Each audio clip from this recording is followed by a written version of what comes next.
ऐसे 5 सीटें हैं।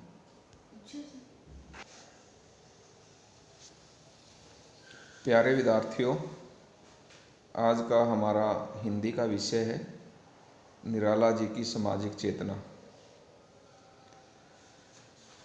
सामाजिक शब्द समाज से बना है। समाज व्यक्तियों के समूह से निर्मित होता है। इसमें जब चेतना शब्द को भी जोड़ देते हैं तो इसका अर्थ है समाज के व्यक्तियों के प्रति चेतनता। समाज के विभिन्न व्यक्तियों के समूह के प्रति निराला जी के काव्यों में विद्यमान चेतना ही उनके काव्य का प्राण तत्व है। पाठ्यक्रम में संकलित उनकी चारों ही कविता में उनकी उत्कृष्ट सामाजिक चेतना का प्रदर्शन होता है। पठित कविताओं के आधार पर उनकी सामाजिक चेतना को इस प्रकार से विवेचित किया जा सकता है। बिंदु नंबर 1 है कृषक वर्ग के प्रति चेतना। निराला जी कृषक समाज को किसी भी देश के उत्थान में नींव का पत्थर समझने वाले कवि हैं, परंतु उन्होंने देखा कि जो किसान सारे देश का पेट भरने के लिए दिन रात जी तोड़ मेहनत करता है, वह स्वयं भूखा मरने के कगार पर है। उसकी दशा अत्यंत जीर्ण शीर्ण हो चुकी है, तो उसका हृदय उनकी यह दशा देखकर चित्कार कर उठता है।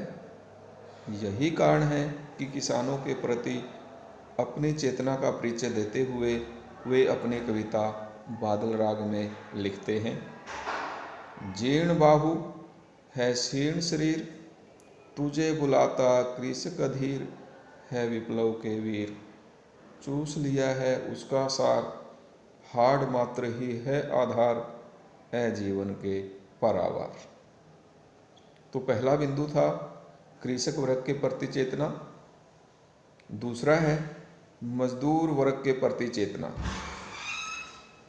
किसी भी देश के आर्थिक विकास में किसानों के साथ साथ देश के मजदूर भी उतनी ही महत्वपूर्ण भूमिका निभाते हैं, परंतु भारत जैसे देश में जहां किसानों की दशा अच्छी नहीं है, उसी प्रकार मजदूरों की दशा भी अत्यंत दयनीय है, शोचनीय है।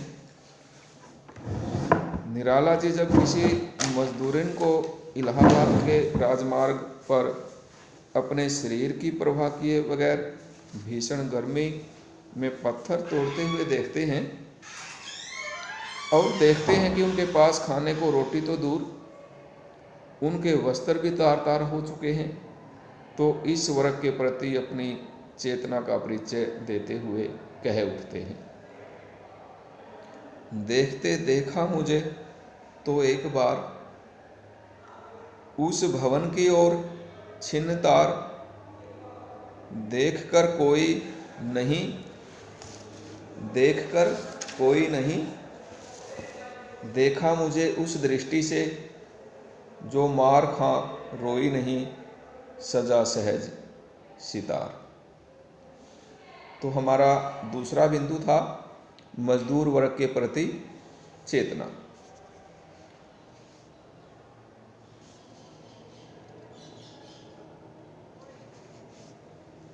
तीसरा बिंदु है नारी वर्ग के प्रति चेतना। निराला जी ऐसे कवि थे जिनके काव्य में नारी का चित्रण अत्यंत उदारता पूर्वक हुआ है। उन्होंने अपनी कविताओं में न केवल नारियों का मान सम्मान के साथ चित्रण किया है, अपितु अपने उदार सामाजिक दृष्टिकोण के चलते उन्होंने नारियों से संबंधित अनेक समस्याएं, जैसे अनमेल विवाह, नारी शोषण, विधवा विवाह, विधवा की समस्या आदि को उठाया है। इस दृष्टि से उनकी कविता विधवा एक अति महत्वपूर्ण कविता है। यह कविता विधवा स्त्री की समस्या को ही नहीं उठाती, अपितु नारी का सम्मान भी चाहती है। कवि ने निराला, उस कविता में निराला जी लिखते हैं, वह इष्ट देव के मंदिर की पूजा सी, वह इष्ट देव के मंदिर की पूजा सी, वह दीप शिखा सी शांत भाव में लीन, वह क्रूर काल तांडव की स्मृति रेखा सी, वह टूटे तरु की छूटी लता सी दीन, दलित भारत की ही विधवा है। इन पंक्तियों में निराला जी ने दर्शाया है कि दलित भारत की विधवा जो है, दलित क्यों कहा, क्योंकि उस समय हमारा देश जो है गुलाम था, स्वतंत्र नहीं था। तो यहाँ वे स्पष्ट करना चाहते हैं कि भारत जैसे देश में किसी स्त्री का विधवा हो जाना उस समय किसी दैवीय अत्याचार का प्रकोप हो जाता है। उसका दुख इस कदर बढ़ जाता है कि कोई भी उसे धैर्य दे सकता है, लेकिन उस समय कोई भी उसे धैर्य नहीं देता। कौन उसको धीरज दे, दुख का भार कौन ले, यह दुख जिसका नहीं कुछ छोर है, देव अत्याचार कैसा घोर और कठोर है। निराला जी यहाँ पर कहते हैं कि भारतीय समाज में उस समय उसको कौन धीरज देने वाला था, अर्थात जो समाज था उस समय विधवा के प्रति उसकी सोच जो है वो अच्छी नहीं थी। विधवा को अमंगल उस समय अशुभ माना जाता था, इसलिए उसके दुख का भार उठाना कोई नहीं चाहता था। तो निराला जी यहाँ पर पाठकों से कहना चाहता है कि ऐसा कौन है जो उसको धीरज दे और उसके दुखों का भार उठा सके। यह दुख जिसका नहीं कुछ छोर है, और विधवा होना एक ऐसा दुख था कि जिसका कोई किनारा नहीं था, जिसका कोई अंत नहीं था। ताउम्र उस विधवा को अकेले अपना जीवन यापन करना पड़ता। देव अत्याचार कैसा घोर और कठोर है, और मानो यह एक देवीय अत्याचार है और बहुत कठोर है भारत में महिला का विधवा होना। नंबर 4 बिंदु है आम जनता के दुखों के प्रति चेतना। निराला जी की सामाजिक चेतना के अंतर्गत कृषकों व मजदूरों की समस्याओं, उन पर होने वाले अत्याचारों का चित्रण हुआ है। राष्ट्रीय हालातों के कारण अर्थात देश की गुलामी के कारण देश की तमाम आम जनता जो दुखों से पिसी जा रही थी, उसके प्रति भी निराला जी की सामाजिक चेतना मुखरित हुई है। कवि ने उन्हें अपने अधिकारों के प्रति